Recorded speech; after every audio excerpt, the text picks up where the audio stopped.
हाँ जी, very good afternoon. Welcome to Neev batch and welcome to Ed Uncle my dear friends.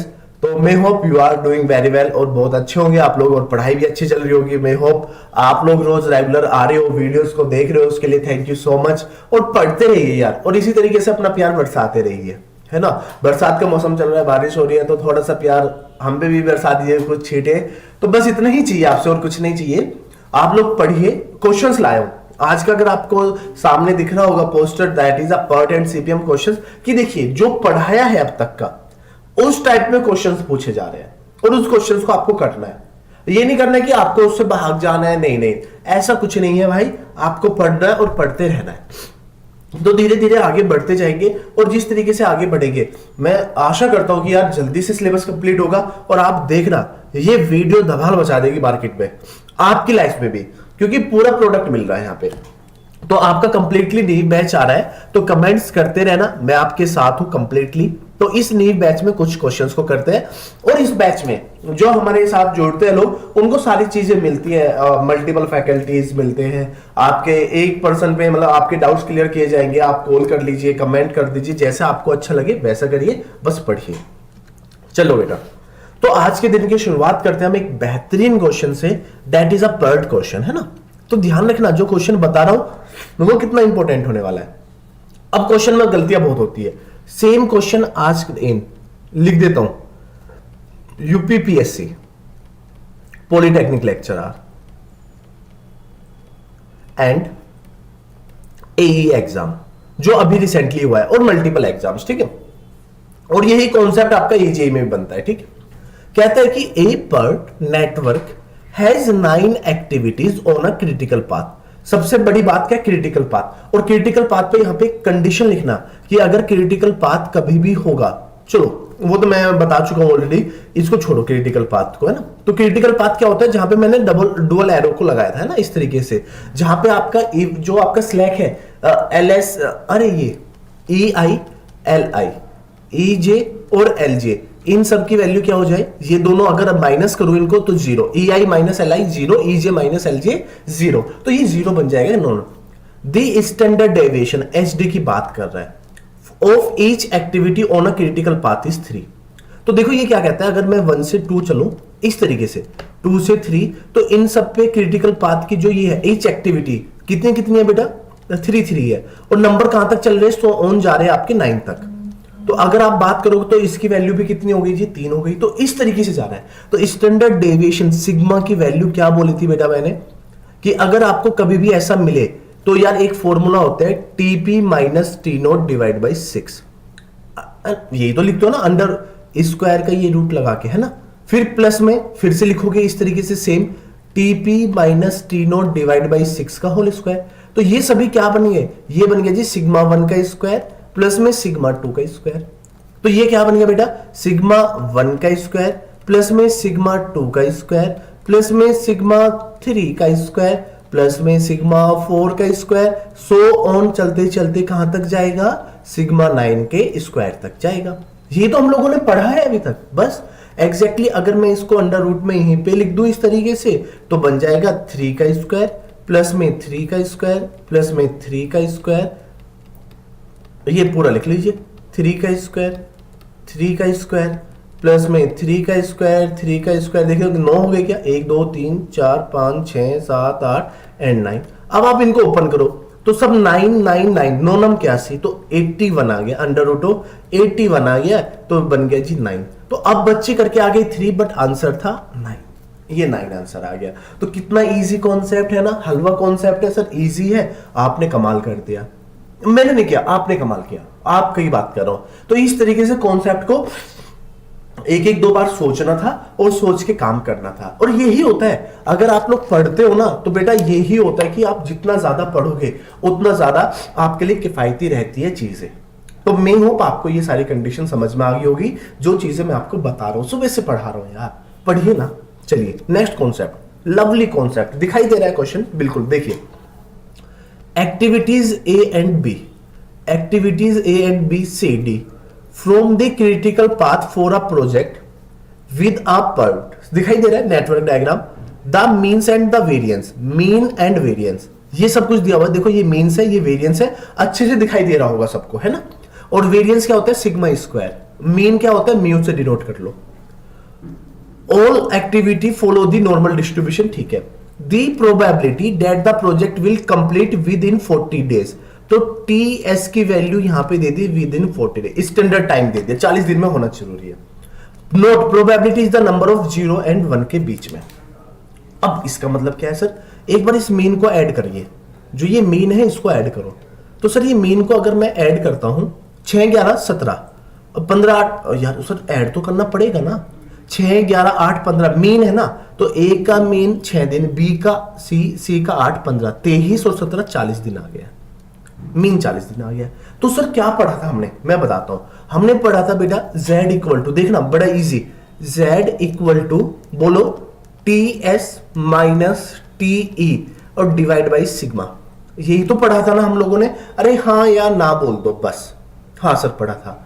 और z की value sir standard 40, expect mean का मतलब एक ए एक्टिविटी 6 दिन में काम करता है, बी 11 में करता है, सी 15 में, ये सारी चीजें बोला। तो यार एक तरीके से अगर मैं इसका पाथ बनाऊं, एक्टिविटी ए यहां पे लिख देता हूं, बी यहां पे लिख देता हूं, सी यहां पे लिखा और डी यहां पे लिखा, तो यार इनका ए 6 11 8 और 15 बन के आ गया, तो 40 आ गया ना टोटल बन के। तो ये भी -40, अगर मैं 40 40 करूं डिवाइड बाई सिग्मा निकाल लो, तो ये तो 0 आ गया ना, z0, और z0 आते ही क्या बन जाता है 50%। बस यही तो, अरे सर समझ में नहीं आया। अरे देखो ना, जब आपको मैंने पढ़ाया था बेटा ये अगर कहीं पे भी वैल्यू z इक्वल टू 0 आ जाए और आप यहां पे हो पॉजिटिव इंफिनिटी पे और इधर हो नेगेटिव इंफिनिटी पे, हो कि नहीं हो। सिमिलरली +-1 +-2 की बात की थी और +-3 की कुछ इस तरीके से बात की थी कि नहीं सर। +-6 68.3%, 95.5% और 99.7% कुछ इस तरीके से बात की थी कि नहीं, बताओ, है ना। अगर z इक्वल टू 0 आ जाए तो बन जाएगा ना 50%, बस ये कॉन्सेप्ट बन गया 50% का। तो z इक्वल टू 0 अगर कभी भी पूछेगा तो प्रोबेबिलिटी हो जाएगी 50%। तो x अब पूछ रहा है वही कि probability that the project will be complete within 40 day, कितनी प्रोबेबिलिटी है, तो आप कहोगे प्रोबेबिलिटी 50% है। कितनी है, 50% है, तो 50% इज योर आंसर। तो पुटअप करके आना था 50%, 50 पुटअप कर देते, आंसर था द प्रोबेबिलिटी इज 50%। बस सिंपल सा कॉन्सेप्ट, हलवा कॉन्सेप्ट मान के चल लो।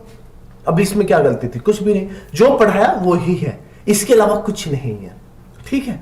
अब अगर इसका सिग्मा निकालना तो 9 4 13 26, √26 आ जाता सिग्मा की वैल्यू अगर आप ये करते, 9 4 13 और 9 4 13 26। तो इससे कुछ फर्क नहीं पड़ा हमें, फर्क यहां पे पड़ा है, ठीक है। तो देखिए कितनी जल्दी हो रहा है क्वेश्चन को, देखिए जो पढ़ा, जो हम लोगों ने सीखा, जो हम लोग पढ़ते आ रहे हैं, वो कितनी जल्दी हो गया। तो ये एंड है, यहां पे एंड लिख लेना इसको, एंड है ना। चलिए एंड लिखा हुआ है, the activity of a project, their duration and the precedence relationship are given in the table. Okay, for example in the relationship, precedence में कह रहा है कि जो प्रीसीडेंस है relationship, x is less than y and z means x is a predecessor of the activity y and z। अगर देखो इस एरो का मतलब क्या कह रहा है कि x ये वाली बात कर रहा है, तो डेट्स मीन जो x है x प्रीडिसीजर है, मतलब y और z x से जनरेट हुए हैं। सिंपल सी बात है, ये वर्ड उसने बोला, इसी वर्ड पे काम करेंगे, ठीक है, यहीं पे ही काम करेंगे, पेजेस को नहीं करते। अब बताओ a इज लेस देन, देखो लिखा हुआ ना a is less then b c d, means a किस किस का प्रीडिसीजर है, b c और d का प्रीसीडिसीजर है, ठीक है। a तो मतलब कहीं से a जनरेट हुआ होगा, अरे यार कहीं ना कहीं से तो a आया होगा, तो मैंने a लिख दिया। ए किस किस का प्रीडिसीजर है बेटा, देखो बी का भी है, ए ओ माय गॉड, और बी किसका है, ई एफ जी का भी है। सर ये है, मैंने कहा सी आई का भी है। तो सर इस तरीके से घुमा फिरा रखा है कॉन्सेप्ट। मैंने कहा कि घुमा फिराने दो ना, हमारा क्या जा रहा है, आप समझिए चीजों को, हमारा क्या जा रहा है, घुमा फिराने दो। अरे कैल्सी है, कैल्सी रखना साथ में काम आएगा, ठीक है। तो ए बी सी और डी, तो अगर मैं ये मानूं, अभी मैं बी का मान के चलता हूं, बी का मान लिया, ठीक है। अगर मैं सी का मान के चलता हूं, सी का मान लिया, देखो ए बी सी हो गया, ठीक है। 5-7 डेज को तो बाद में जोड़ेंगे, उसको अलग चीज है।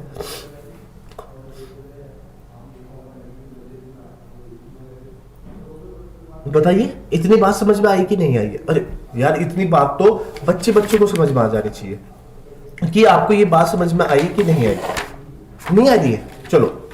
अरे सोचो कि अभी देखो, आप क्या ऐसे बना सकते हो क्या? सिंपल सी बात है, क्या आप ऐसे बना सकते हो क्या? नहीं सर, ऐसे तो नहीं बना सकते। फिर कैसे बनाएंगे? ध्यान दीजिए, A is less than B means A predecessor है बी का। ए बी का प्रीडिसीजर है, मैंने बिल्कुल बात मान ली यहाँ पे।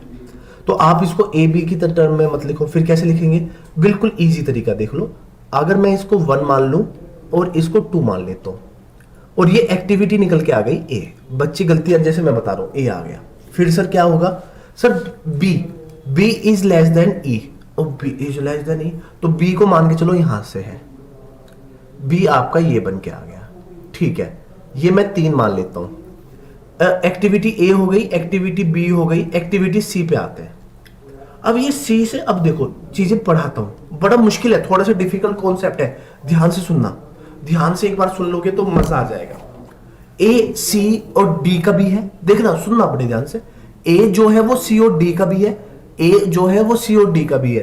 तो अगर सपोज करो मैं डी को यहां पे बना दूं और सी को इस तरीके से बना दूं थोड़ा सा, तो ये 4 बन गया।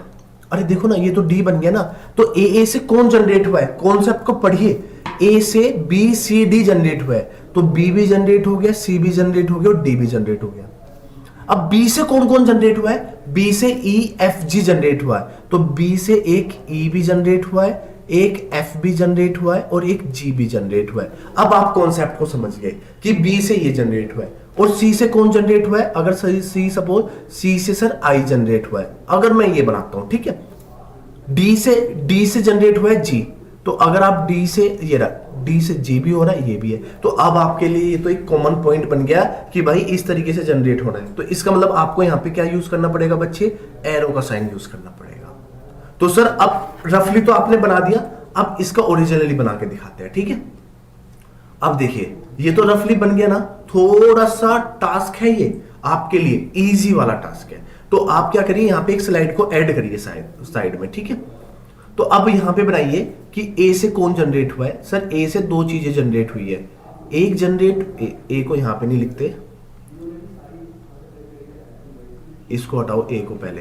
तो 1 है, 1 से जनरेट हुआ है ये एक्टिविटी। सपोज करो ये अरे यार क्या कर रहा हूं मैं भी आज। देखो यहां से जनरेट हुआ है 2, तो ये तो ए है आपका बेटा। ए से कौन जनरेट हुआ है? सर ए से बी भी जनरेट हुआ है, ए से सी भी जनरेट हुआ है और ए से ही डी जनरेट हुआ है। तो देखो ये तो मैंने बना दिया सर। यहाँ पे कितना इजी हुआ बनाना, कोई प्रॉब्लम है बेटा यहाँ पे नहीं। सर ये 3 लिख लीजिए थोड़ी देर के लिए, ये 4 लिख लो, मुझे नहीं लगता कि यहाँ पे कोई प्रॉब्लम है, ठीक है। बी से 2 चीजें जनरेट हो रही है, ई एफ जी। क्या क्या जनरेट हो रहा है? ई एफ जी। तो बी से जनरेट हो रहा है बेटा आपका, इधर लिख देता हूं ई, इधर लिख देता हूं एफ और इधर लिख देता हूं जी। सपोज करो ये रहा, ये 2 कंडीशन होगी। सी से कौन जनरेट हो रहा है? आई। सी से जनरेट हो रहा है आई, तो इसको थोड़ा सा आगे बढ़ा लेते हैं। यहाँ पे इससे जनरेट हो रहा है आई, मुझे नहीं पता कहां पे है, ये मैंने यहां पे लिख दिया सी से जनरेट हो रहा है आई, ठीक है। अब आइए डी पे। तो बच्चा डी किस, डी से कौन, ये रहा D. D is a predecessor, मैं लिख देता हूं यहाँ पे D is a predecessor, predecessor of G. मतलब जी किससे जनरेट हो रहा है? डी से जनरेट हो रहा है। तो बेटा अगर मैं डी से जनरेट करूं इसको, तो यार जी कहां चला जाएगा? तो इसका मतलब सर अगर आप पीछे देखो, जी तो बी से भी जनरेट हो रहा है, तो इसका मतलब आपको यहां से हटाना पड़ेगा जी। तो फिर मुझे क्या करना पड़ेगा कि देखो जो मैं कर रहा हूं यहां पे कि सर मैं यहां पे लगाऊंगा डमी एक्टिविटी। इस डमी एक्टिविटी और इन दोनों से मिला के कौन जनरेट हो गया? सर जी। इसको 0.5 लिख लो या 6 लिख लो। अभी रुक जाओ, कुछ मत लिखो, है ना। इसको आप अभी ऐसे ही छोड़ दो, ठीक है। ये पॉइंट हुआ आपका, ठीक है। फिर देखो H किससे जनरेट हुआ है? सर E से जनरेट हो रहा है। तो H किससे जनरेट हो रहा है? Sir H। अगर मैं यहां पे बना दूं H किससे जनरेट हो रहा है? सर E से जनरेट हो रहा है। बस इतना रखिए अभी, है ना, common point. Sir H generate हो गया? मैंने कहा हाँ H जनरेट हो गया। एफ ये रहा एक्टिविटी एफ, तो F is a predecessor of I. Oh my God, F is a predecessor of I, तो ये रहा आई। अरे सर ये तो आप कहां पे लेके आ गए, तो एक काम करते हैं, इस जी को हटा देते हैं यहां पे, है ना, और एफ की जगह पे इसको पुट कर देते हैं, ये रहा एफ। और आई किससे जनरेट हो रहा है सर, इससे जनरेट हो रहा है। दैट्स मीन सर जो सी है, सी भी यहां से टकरा के आई को ही जनरेट कर रहा है, बस ये रकम सर। तो ये 5 बन गया, ये 6 बन गया, और ये बन गया जी 7। देख लो अब जी क्या है सर, ये रहा जी, जी भी आई से हो रहा है सर, ये रहा, तो जी को भी आई मिला दिया यहां पे ऐसे, ये बन गया जी। लास्ट देखिए एच, एच भी आई से ये हो रहा है जनरेट, तो सर एच भी 5 की जगह पे यहां पे मिला के और यहां पे मिला दो, दैट इज योर एच, रफली डायग्राम। और लास्ट में बच गया सर आई, आई को जो छोड़ दो, ये बन गया जी, ये बन के आ गया आपका कंप्लीटली। अब बताइए कोई प्रॉब्लम यहां से, तो इस तरीके से डमी एक्टिविटी जुड़ गई। तो A B C D E F G H I complete activity बन गई। तो ये थोड़ा सा डिफिकल्ट टास्क था, it known as difficult question में आता है, मीडियम में नहीं आता, ये डिफिकल्ट क्वेश्चन में, ऐसा लेवल डिफिकल्टी को बढ़ाता है। तो आप देखिए अगर इस तरीके से आपको समझ में आ जाए, तो इसलिए तो मैंने आपको नेटवर्क डायग्राम बताया था बेटा, कि आपको नेटवर्क डायग्राम पे कुछ इस तरीके से बनाना पड़ता है।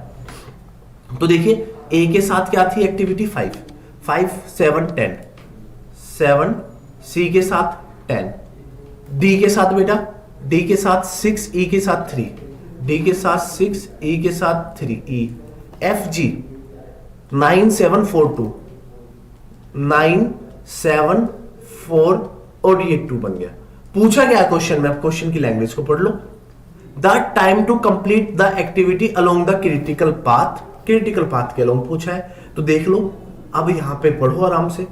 अब कितने रास्ते हैं जाने के, जाने के रास्ते देखिए, अगर मैं जाने के रास्ते देखूं, पहला 1 से 2, 2 से 3, 3 से 5, 5 से 6, 6 से 7। दूसरा रास्ता 1 से 2, 3, 3 से 6, 6 से 7। तीसरा रास्ता 1 से 2, 2 से 3, 3 से डमी लगाया 4, 4 से 6, 6 से 7। एक और रास्ता 1 से 2, 2 से 6, 6 से 7। तो अब आप इन सबको नोट डाउन कर लीजिए। 1 से 2 5 7 12, 12 और 3 12 13 14 15 और 15 6 21, ये बन गया जी 21। दूसरा रास्ता 5 और 7 12, 12 और 11 23, तो अप्रोक्सीमेट 23 आ गया, ये 0, 7 5 12 0, 12 और 7 19 20 और 21 आ गया, 5 और 10 15 16 और 17। अब पूछा कि क्रिटिकल पाथ के थ्रू जाना है, तो बताइए सबसे बड़ा पाथ कौन सा है, 23, that is known as 23 is the answer, 23 is the answer. तो अगर आप इन सभी चीजों को देखोगे तो इज योर क्रिटिकल पाथ, तो प्रोजेक्ट ड्यूरेशन भी ये ही होगी, तो 23 इज द आंसर। तो डिफिकल्ट क्वेश्चन में आता है क्योंकि नेटवर्क डायग्राम इज टिपिकल, मैं लिख देता हूं इसको बेटा, network diagram is typical form, is in typical form, बहुत टिपिकल फॉर्म में दिया हुआ है। तो आपको देखो कितनी अब कहता है कि शायद इजी है, अरे इजी कहां से है, नेटवर्क डायग्राम बनाने में तोते उड़ गए मेरे भी। अब देखो मेरे खुद के तोते उड़ रहे हैं क्योंकि टाइम ले रहा है, तो बच्चे के क्या हाल होगा, तो बच्चा भी तो इजीली नहीं बना पाएगा ना, क्योंकि रफली डायग्राम बनाना जरूरी है, तो 5 से 6 मिनट खा जाएगा ये, तो इसकी प्रैक्टिस होना जरूरी है। तो जितना ज्यादा रफली डायग्राम बनाओगे वो काम करेगा।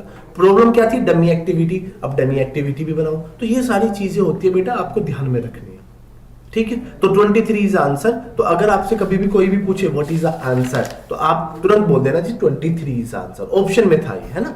तो A B C D option थे, कट गए नीचे, तो ए बी सी डी के इस तरीके के ऑप्शंस जो मिलते हैं इज अ वेरी इजी है ना।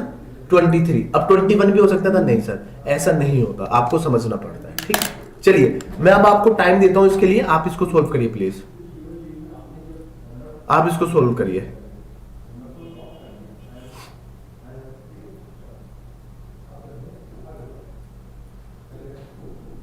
करिए अब इसको सोल्व करिए। मुझे लगता है कि ये काफी बेहतरीन कॉन्सेप्ट है, आपके लिए टाइम दे रहा हूं। अब ये टाइम किस लिए दे रहा हूं कि सर इसको सोल्व करोगे ना थोड़ा सा, कहता है a project consist 6 activities the immediate predecessor of each activity and the estimate duration is also provided in the table below. If all activity other than S take the estimate amount of time, the maximum duration of activity S without delaying the completion of the project is. ये concept पूछा, अब आप इसको solve करिए. ये concept आपसे पूछा है बच्चे, अब आप इसको सोल्व करके मुझे बताइए क्या आंसर होगा. चलो बनाए, चलो सोल्व करते हैं. एक्टिविटी पी का कोई है सर? एक्टिविटी पी का कोई नहीं है, क्यू का कोई नहीं है, तो इसका मतलब ये एक ही से ही जनरेट होंगे. तो एक्टिविटी यहां से ले लो पी, ये बन जाएगा एक्टिविटी पी, और इधर ले लो तीसरा पॉइंट, ये एक्टिविटी बन जाएगा क्यू. तो देखो ये तो आएंगे तो एक ही जनरेट पॉइंट से ना, ठीक है. बात को समझिए कि कहां से आ रहे हैं, पी और क्यू. फिर कहता है कि जो क्यू आर है वो क्यू से जनरेट हो रहा है. सर वाओ, आर किससे जनरेट हो रहा है? इससे जनरेट हो रहा है. एक एक्टिविटी ये बना दो कंप्लीट, ठीक है. आर इससे जनरेट हो, एस पी और आर से जनरेट हो रहा है.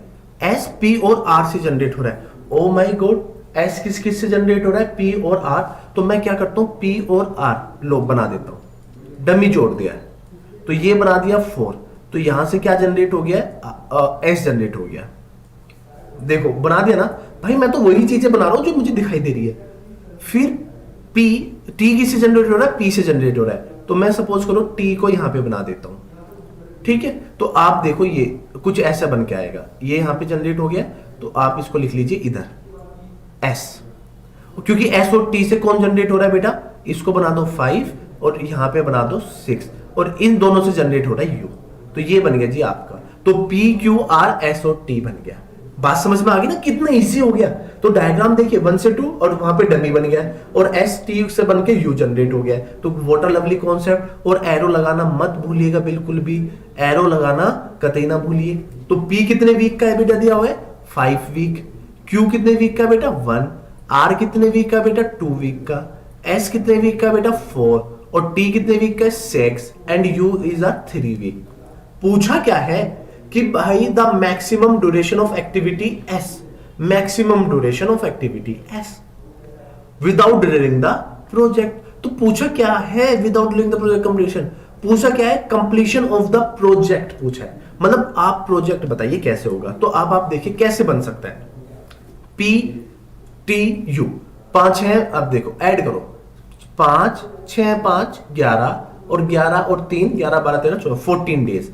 तो पी टी और यू लगा दूं तो P2 दिखा ना. All activity other than S take the estimate amount of the time, the maximum duration of the activity S without delaying the completion of the project is. तो पूछे project duration क्या हो जाएगी? P2 6 5 11 14, 2 3 और 4 7, 4 5 9 11 12, तो 14 days आ गया. तो answer हो गया जी वीक, 14 वीक्स हो गया.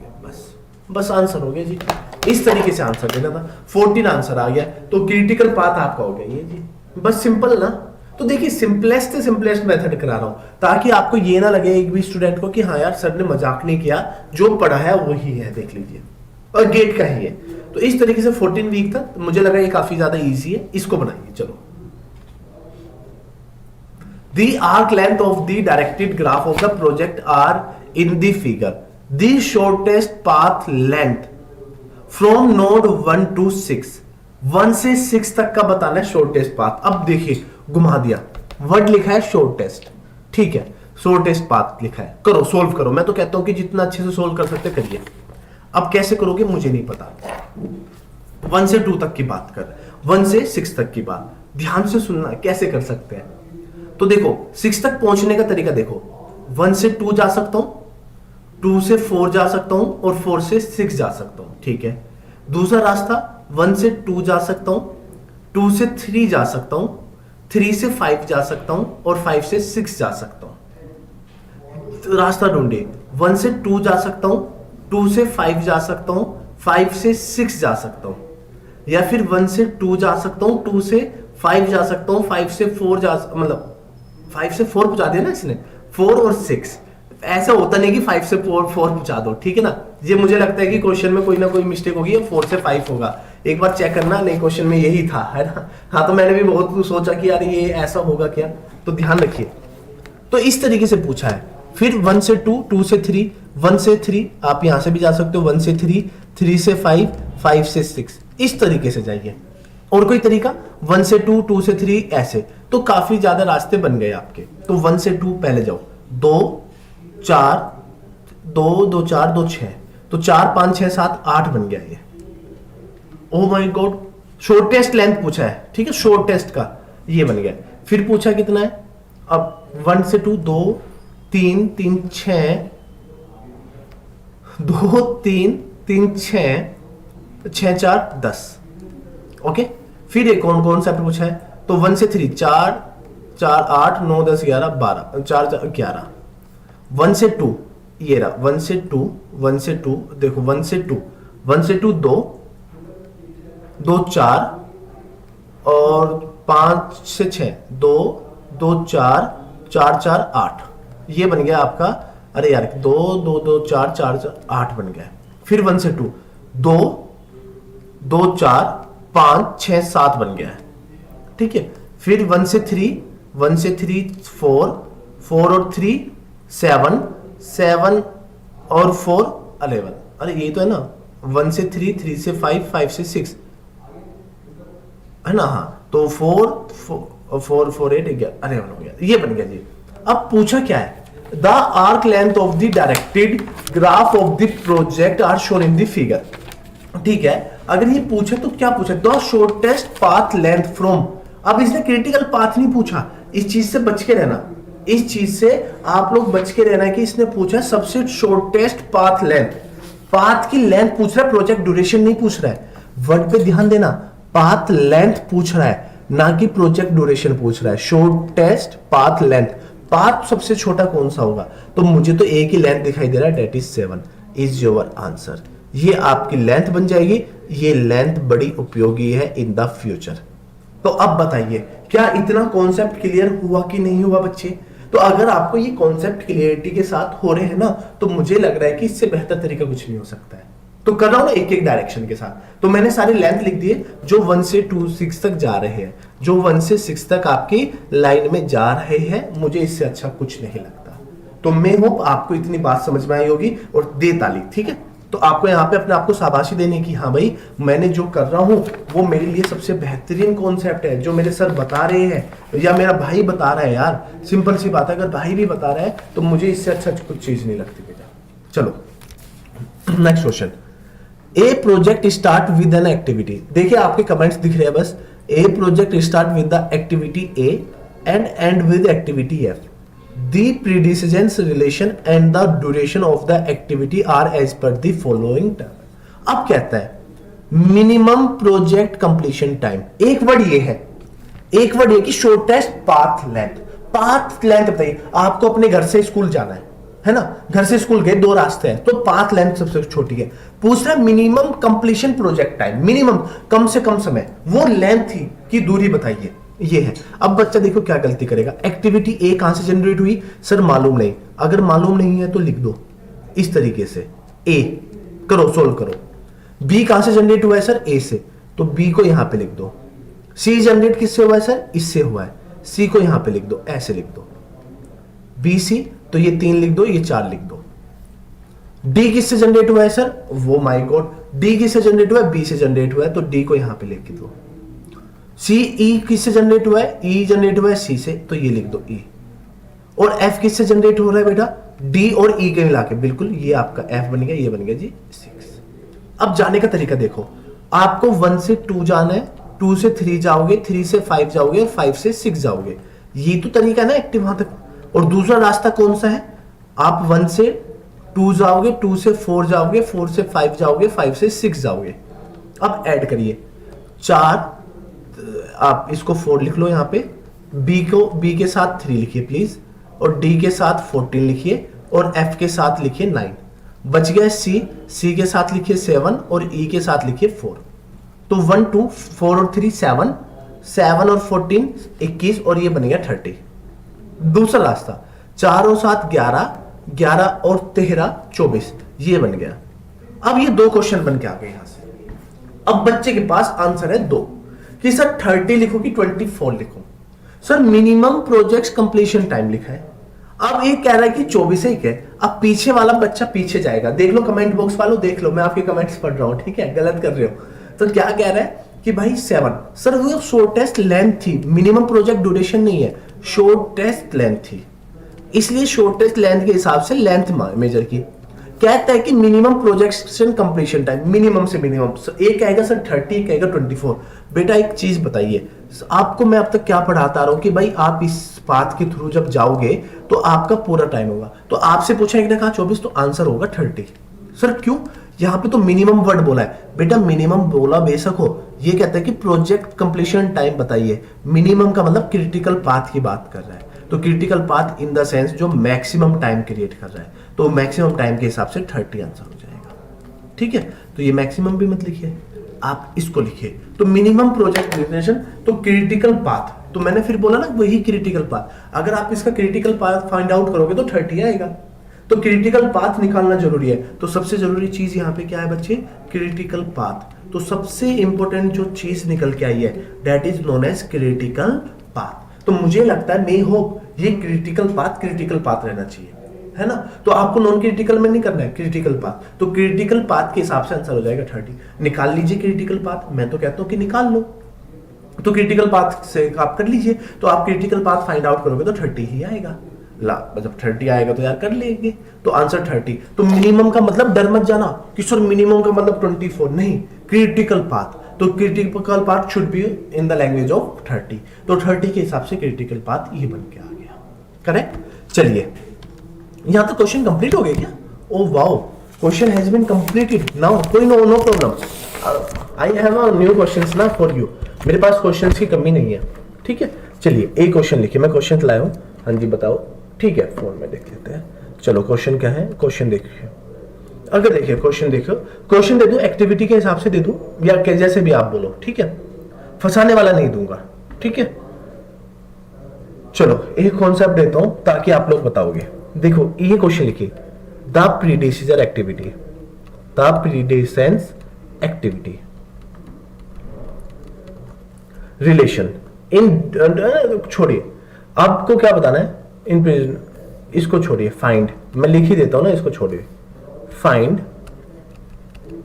Total float, find total float of activity E, of activity E and F. देखिए टोटल फ्लोट की बात कर रहा है, तो यहां पे लिखिए एक्टिविटी, इस तरफ लिखिए बच्चे ड्यूरेशन बीच में, और नहीं ड्यूरेशन को छोड़िए, प्रीडिसीजर लिखिए इधर, प्रीडिसेसर, और इस तरफ लिखिए ड्यूरेशन। अब आपके लिए देखिए कितना इजी हो जाएगा। और एक्टिविटी लिखिए यहां पे, activity A B C D E F and G. Predecessor इसका कुछ नहीं है, इसका कुछ नहीं होगा, इसका ए होगा, इसका बी होगा, इसका सी होगा, इसका सी होगा, और लास्ट वाली का डी और ई होगा। ड्यूरेशन लिख लीजिए 2 4 2 3 2 4 5। अब ये आपकी ड्यूरेशन होगी 5 इज अ 5, 8 नहीं है, 5 है, 5 है। 8 होता है तो ऐसे बनाता हूं, ठीक है। तो 8 इस तरीके से होता है, 5 ये है। अब आपको अब देखिए फाइंड द टोटल फ्लोट। अब पढ़ा चुका हूं ना टोटल फ्लोट के बारे में, ये कॉन्सेप्ट है आपका टोटल फ्लोट बच्चे। अब आप इसको फाइंड आउट करके बताइए, जल्दी से फटाफट बताइए मुझे। अब आप इसका आंसर बताइए, what is the float value. चलो अभी स्टार्ट हो जाइए भैया। अब मैं इसके अंदर आपको कुछ भी नहीं बताऊंगा, अब आप इसको बताइए कि क्या हो जाएगा, ठीक है। जल्दी से बताओ, फटाफट बताओ, मुझे तो आंसर चाहिए, और आंसर के बिना मैं काम नहीं करता, क्योंकि कॉन्सेप्ट ये टोटल फ्लोट के बारे में मैं ऑलरेडी आपको बता चुका हूं। और अगर मैं उनको बता रहा हूं ना बेटा, यार आपके लिए एक फायदेमंद चीज है ना, आपको करना है जितना जल्दी हो सकता है। चलो अब आपको सोल्व करना है, वीडियो को पॉज करना है, इसलिए तो ऑनलाइन का फायदा है कि जल्दी जल्दी हो जाती है चीजें। आप वीडियो को पॉज कर सकते हो, काम कर सकते हैं, करेक्ट ना। चलो ए और बी तो कहीं से जनरेट नहीं हुए, तो इसका मतलब ए और बी तो कहीं से भी जनरेट हो सकते हैं। बच्चे ने कहा, मैंने कहा कि हाँ सर ए और बी तो एक ही ताल्लुकात से होंगे, मैंने कहा बिल्कुल होंगे। तो एक तरफ ए लिख दो, मैंने कहा लिख दिया। एक तरफ कहा कि बी लिख दो, मैंने कहा कि ये लिख दिया। एक तरफ बी लिख दो, ये तो 1 लिख दो, 2 लिख दो, 3 लिख दो। ABCD शॉर्ट, अच्छा स्मॉल में क्या, ठीक है ठीक है, ऐसे लिख लो है ना, फिर स्मॉल में लिख लीजिए AB। अब देखो जो C है वो A से जनरेट हुआ है, जो C है वो A से जनरेट हुआ है, ये रहा C जो जनरेट हुआ है ये हुआ है इससे, और जो आपका D है वो B से जनरेट हुआ है, दैट इज योर B, ये D लिख दिया, दिस इक्वेशन इज नॉट, ये 5 हो गया, ठीक है। C से आपका E जनरेट हुआ है, C से E जनरेट हुआ है, C से F हुआ है, बट G देखिए D और E से हुआ है, D और E से ले लो पहले, D और E से आपका, तो E किससे जनरेट हो रहा है, E से, तो आप इससे मिला लो ऐसे, इससे क्या जनरेट हो रहा है बच्चे, इससे देखो D और E के कॉम्बिनेशन से जनरेट हो रहा है G, आप इस तरीके से लिख लो। C से क्या जनरेट हो रहा है बेटा, C से जनरेट हो रहा है आपका E और F, और ये आपका F, तो अब आपको कुछ नहीं, लास्ट में कुछ नहीं मिला, तो मैंने बताया था कि आप इस तरीके से लास्ट में मिला दीजिए, ये बन गया F और ये बन गया जी 6, ठीक है। और ये बीच में एक्टिविटी ABCDE हो गई, बस। अब आप इनके बीच का AB का टाइम लिखिए 2 4 2 3, 2 4 2, और ये D कितना है 3 है, EFG, E 2 4 5, तो E 2 F 4 और G 5 में हो, इतनी चीजें तो बच्चे को मालूम हो गई होगी, ठीक है। अब देखिए 1 से 6 तक पहुंचने के 3 रास्ते हैं, कौन कौन से रास्ते हैं बेटा, पहले ये बताइए। सर 1 से 2 जा सकते हैं, 2 से 4 और 4 से 6। दूसरा तरीका 1 से 2, 2 से 4, 4 से 5, 5 से 6। तीसरा तरीका 1 से 3, 3 से 5 और 5 से 6। तो अब देखो मैं इसको क्या करता हूं, 2 2 4, 4 4 8, 2 2 2 6 और 5 11, 4 और 3 7 और 5 12, इस तरीके से बन गया है। तो क्रिटिकल पाथ तो मुझे पता लग गया। अब देखो कटने का तरीका, देखो यहां से तो मैं 0 से चलूंगा, 0 में 2 को ऐड करूंगा तो 2 हो जाएगा, और 2 में इसको ऐड करूंगा तो 4 हो जाएगा, 4 में इसको ऐड करूंगा तो 8 हो जाएगा, करेक्ट ना, ऐसे तो चलते हैं। अगर ये 2 4 में 2 ऐड करूंगा तो 6 हो जाएगा। अब इधर से ये 4, ये 4 बनेगा, ये 3 आएगा तो ये 7 बनेगा। अब बताइए मैं इन दोनों में से किसको सिलेक्ट करूं, तो सर आप 7 को सिलेक्ट करोगे, तो 7 को सिलेक्ट करूंगा तो ये आगे जाके कितना हो जाएगा, 12 हो जाएगा, करेक्ट ना। तो नेक्स्ट पॉइंट, टोटल फ्लोट का फॉर्मूला क्या होता है बच्चे, अगर टोटल फ्लोट का फॉर्मूला लगाओ तो सर LJ माइनस EI, और इनके साथ क्या लिख सकते हैं, माइनस TIJ, या फिर कैसे लिख सकते हैं बच्चे, LJ माइनस EI प्लस में TIJ, इस तरीके से लिख सकते हैं। तो टोटल फ्लोट हम कौन सी एक्टिविटी के लिए निकाल रहे हैं, E के लिए निकाल रहे हैं। तो अब मैं सबसे पहले E के लिए निकालता हूं, तो E है ना, अब यहां पे सिलेक्ट हो गया।